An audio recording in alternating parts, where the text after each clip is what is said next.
Judul Abah Gede, Legenda Harimau Jawa. Di pinggir hutan, malam hari.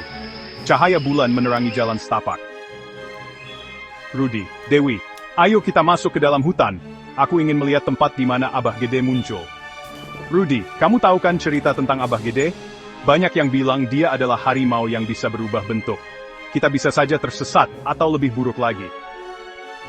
Rudi, itu hanya cerita.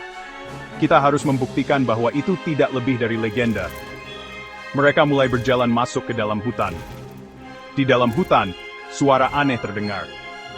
Dewi, Rudi, kamu mendengar itu?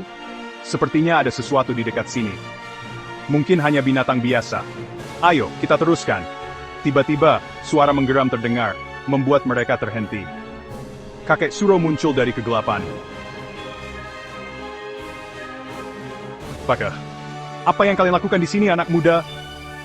Kami hanya ingin melihat hutan ini, kakek. Hutan ini bukan tempat untuk bermain. Abah Gede tidak suka diganggu, karena ketidakpatuhan. Dewi, apa benar Abah Gede itu ada, kakek? Kakek Suro, dia adalah penjaga hutan. Jika kalian berani, kalian harus menghormatinya. Jangan sekali-kali menantangnya. Rudi dan Dewi melanjutkan perjalanan, tetapi suasana semakin mencekam. Rudi, kita tidak perlu takut. Ini hanya cerita. Tiba-tiba bayangan besar melintas di depan mereka. Suara menggeram semakin dekat. Dewi, Rudi, kita harus pergi. Mereka berlari, tetapi suara langkah kaki mengikuti mereka. Mereka berhenti di sebuah clearing, napas terengah-engah. Tiba-tiba, sosok harimau besar muncul di depan mereka. Rudi, ini Abah Gede. Dewi, kita harus minta maaf.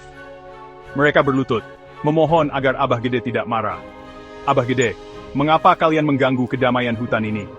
Rudi, kami tidak bermaksud, Abah. Kami hanya ingin tahu. Abah Gede, hormati hutan dan semua makhluknya. Jika tidak, kalian akan menjadi bagian dari legenda ini selamanya. Abah Gede menghilang dalam kegelapan, meninggalkan Rudi dan Dewi yang ketakutan. Rudi dan Dewi kembali ke desa, wajah mereka pucat. Dewi, apa yang baru saja terjadi? Rudi, kita seharusnya mendengarkan kakek Suro. Abah Gede bukanlah sosok yang bisa dianggap remeh. Mereka berjanji untuk tidak pernah kembali ke hutan tanpa menghormati legenda yang ada. Tamat. Catatan, cerita ini mengingatkan kita akan pentingnya menghormati alam dan legenda yang ada di sekitarnya. Abah Gede bukan hanya sekadar cerita, tetapi simbol dari kekuatan dan kekuatan kulon.